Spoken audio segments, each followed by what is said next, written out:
আমি আজি ৰাতিপুৱা সংবাদ মাধ্যমৰ মাজেদি যোগেদি গম পাওঁ যে আমাৰ ২ নং নোৱাপাৰা গাঁৱৰ আমিনুৰ ইছলামৰ প্ৰথম কন্যা গুৱাহাটীত অধ্যয়ন কৰি আছিল ডাউন টাউন ইউনিভাৰ্চিটিত। সংবাদ মাধ্যমৰ মাজেদি গম পাওঁ যে ৰাতিপুৱাৰ ভাগত তেখেতে দুৰ্ঘটনা সংঘটিত হৈ মৃত্যুবৰণ কৰে। এইখিনি আমি গম পাওঁ। এই গুৱাহাটীত মাক দেউতাকে পঢ়িবলৈ দিছিলে, কিন্তু কেনেকৈ এই ৰাস্তাৰ মাজত ওলাই আহি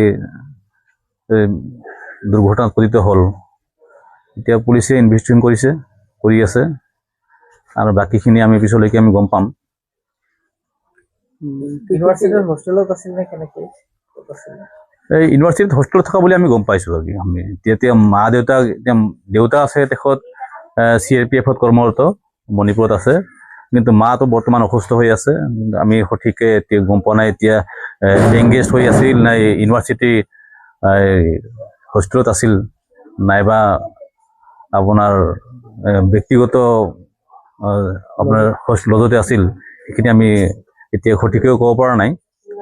পিছত আমি গম পাম, এইটো যেতিয়া সুস্থ গম পাম। পৰিয়ালৰ মানুহ গৈছে, গুৱাহাটীলৈকে গৈছে। তাতে গৈ পেলাই আপোনাৰ সেই ছোৱালীজনী GMCত ৰাখিছে। তাৰপৰা ইয়াৰ ছোৱালীজনীৰ খুৰা গৈছে, আপোনাৰ ইয়াৰ ভনী জোৱাই গৈছে, তাৰপিছত ইয়াৰ হেৰি ককাই গৈছে। এতিয়া গৈ পাইছে, গৈ এতিয়ালৈকে শৰাইঘাট পাৰ হৈছেহি। এতিয়া আহিব কেতিয়া বজাত সেইটো আমি কি কয় সঠিককৈ ক'ব নোৱাৰোঁ, কাৰণ তাতে গৈ পেলাই ছোৱালীজনী আপুনি ইঞ্জিনিয়াৰিং কৰি আছে, কিন্তু কোনটো ছেমিষ্টাৰত পঢ়ি আছে সেইটো আমি সঠিককৈ ক'ব নোৱাৰোঁ।